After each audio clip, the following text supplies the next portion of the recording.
Hello everyone and welcome back to my channel. This is Glossy Philosophy. My name is Jansen Binman and today we are doing a really fun makeup tutorial.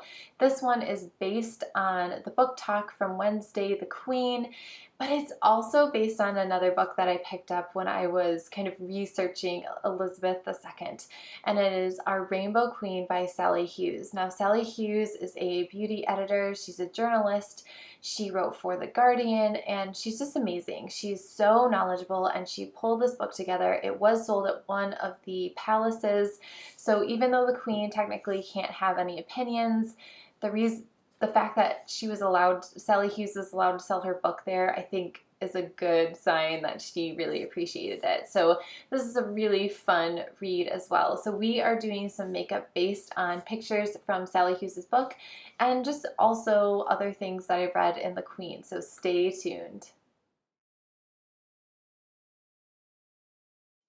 Let's get started with the tutorial. I've already washed my face and put on some skincare, so now we are going into the Queen's look, or the late Queen's look.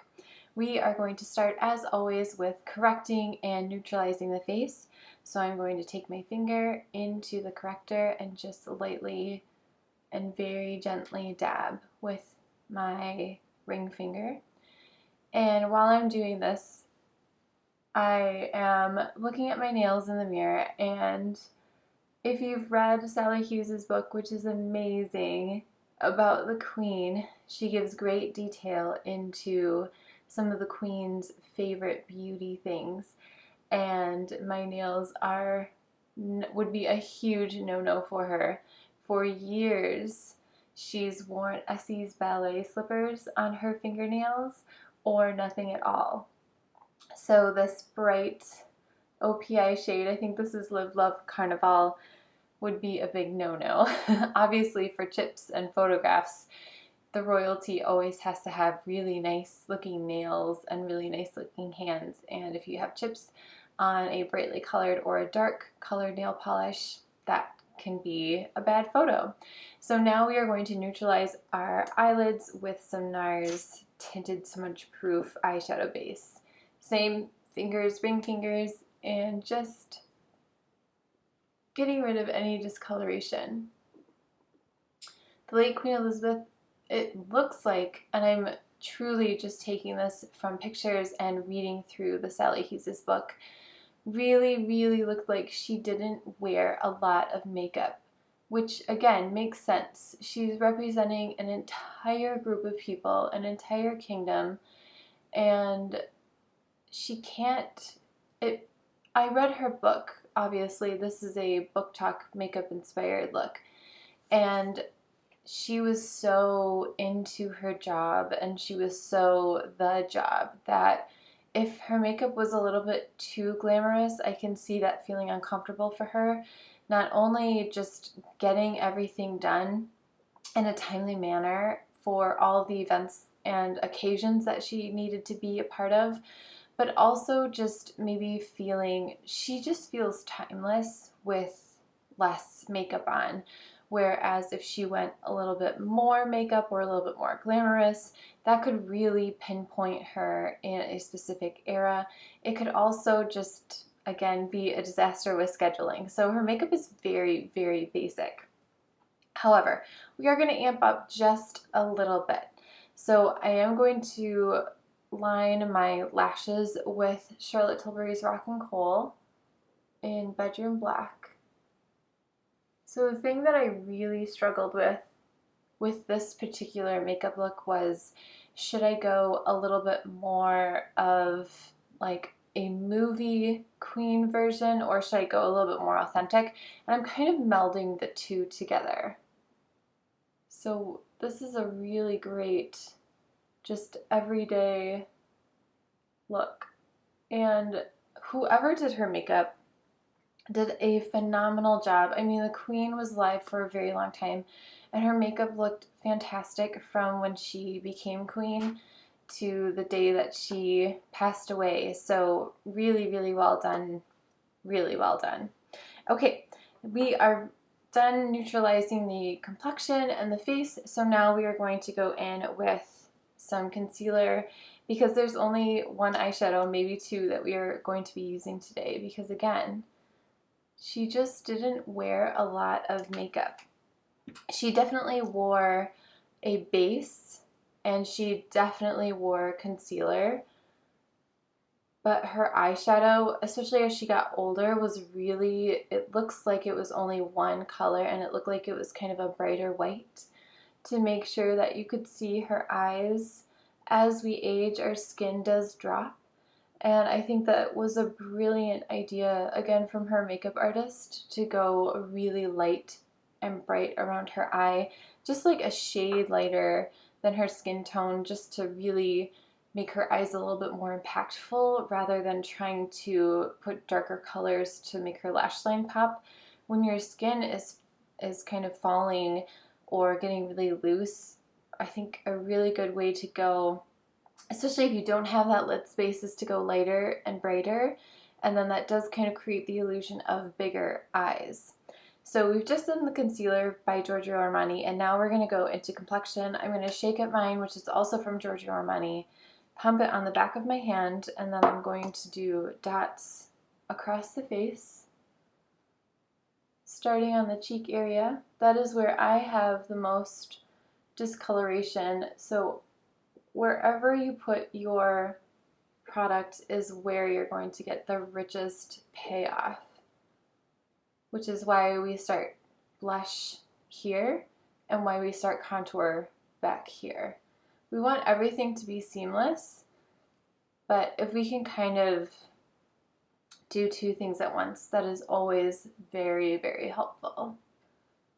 And I'm using my 55, which is a fluffy brush, but it's not like the Duo Fiber where it's going to give you a really sheer. This brush gives you a nice medium coverage.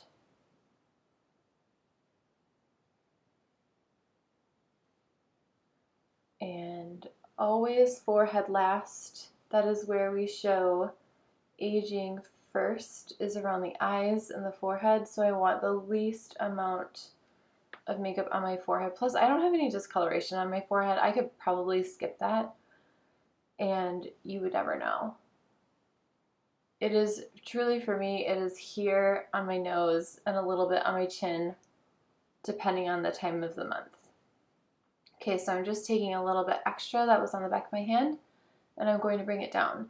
Now, as the real queen, she probably didn't have a lot of makeup on like her ears or her neck, because she's not hugging people, but her clothes are very expensive and they took a lot of time to create.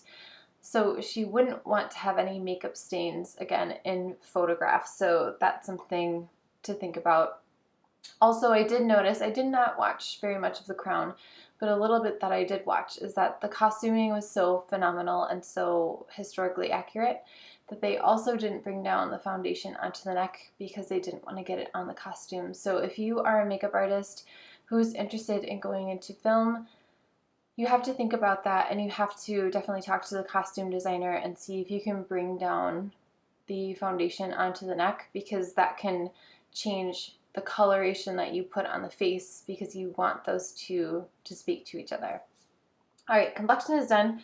We're going to put on some powder, and I'm going to use my big blush powder brush into Pale Yellow Powder by Bobbi Brown.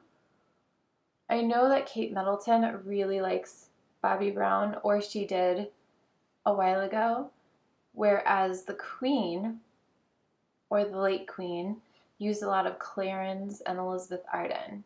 I'm not sure exactly what other kind of makeup she used, but Sali Hughes did say her lipstick was usually a bright pink in Elizabeth Arden or Clarins. And I also know that her skincare had quite a bit of Clarins on there as well. So now we are moving on to brows, and we're just going to fill in a little bit. She was a very natural kind of gal. So it really is just filling in a little bit, especially on that outer part of the brow. Her makeup really reminds me of the 40s, which completely makes sense based on when she grew up. In the 40s, you know, especially England really had a lot of rationing going on.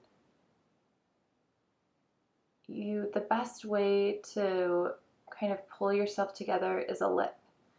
Also, there's quite a few references of her wanting to make sure that not only her outfits, but also just the way that she looked needs to read from really, really far away. So her makeup is never theatrical, but it has to speak volumes. And one of the best ways, is, again, especially if you don't have that lid space, is to focus on the lip. So that's where we are going right now. I chose Love of My Life by Lisa Eldridge, and I also chose Pompadour. So I'm going to combine these two. Now, it looks like in pictures the queen is not wearing gloss, but this is a luxuriously lucent lipstick, so I need a little bit more color, which I'm going to get from my gloss.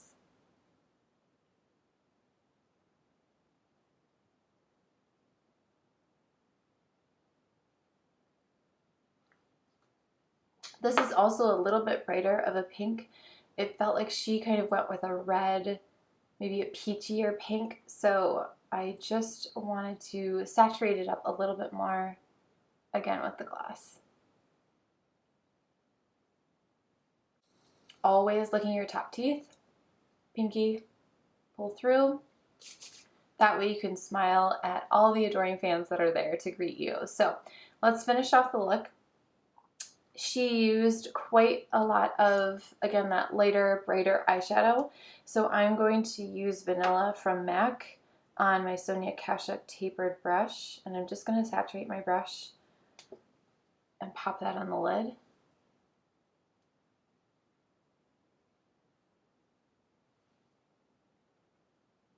No shimmer, no glimmer. And I am going to bring that all the way up to the brow.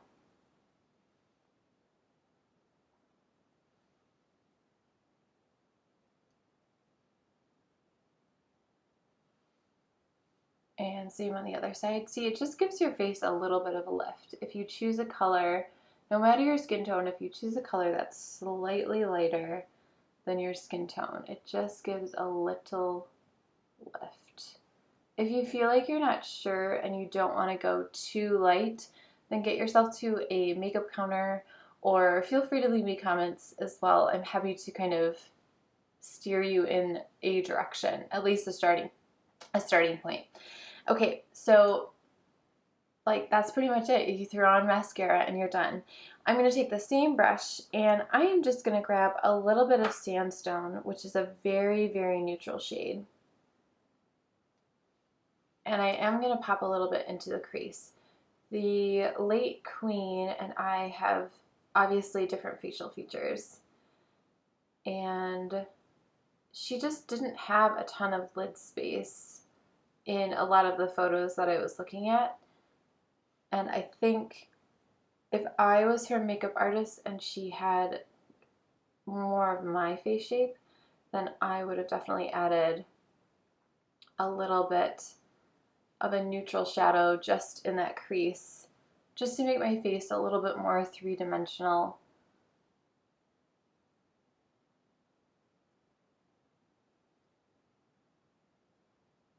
And just going between back and forth and windshield wiper motions on my Sonia Kashuk. This brush is such a great price point and it's a really great brush. So if you are kind of just getting into makeup, or you need to kind of amp up your brushes, or you know, you just want a little bit of a change, I would definitely check her line out because I think it's really good.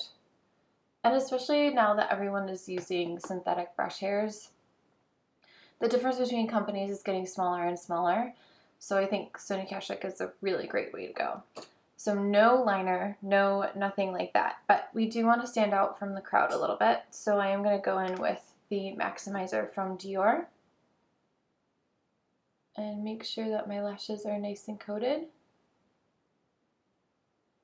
There's going to be no highlighter. She did not wear highlighter We'll add a little bit of a blush and then we're done. So again, this is a really great kind of everyday running around. You want impact, but you don't have time, or you don't have, you know, the lid space for an eye look, then the lip is going to be key here. Going in with Smoky Lash Mascara, or Smokey Eye Mascara.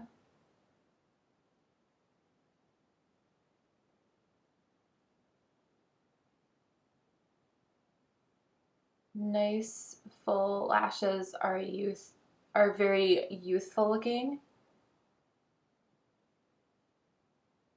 and it just signals in our brain,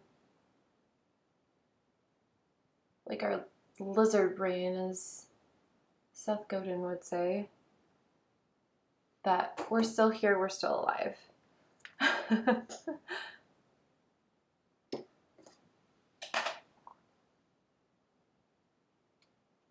Starting at the roots, really getting into the roots. I think when you use a primer, getting into the roots is key. Of course, it depends on your lashes themselves. If you have really full lashes, then you probably don't need a primer anyways, but my lashes are pretty sparse. They're a decent length, but they're kind of sparse, so I really like to go for the roots, just to show that I have some lashes in the first place. All right, we're gonna add just a touch of blush, which is going to be Sweet Enough from MAC. A very, very neutral color.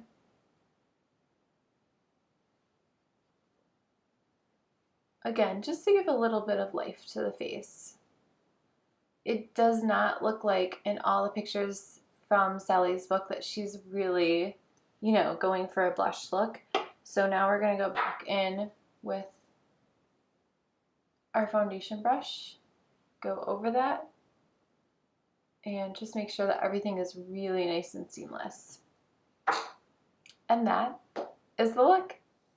Thank you guys so much for watching this tutorial. I loved learning about the late Queen Elizabeth II, and I also really loved learning about all of the wonderful fashion and makeup and beauty that she had in her life. So this is almost like a 2-for makeup tutorial because it's based on the book The Queen, but it's definitely heavily influenced by Sali Hughes' Our Rainbow Queen.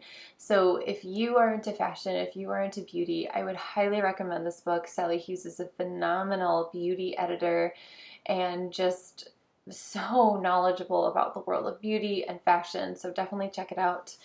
And I would definitely recommend The Queen as well. So thank you again for watching. I do fashion videos every Wednesday, beauty videos every Friday, and sometimes I do book talks as well. So thank you again for watching. Hit that thumbs up, hit the subscribe, and I will see you very soon. Bye!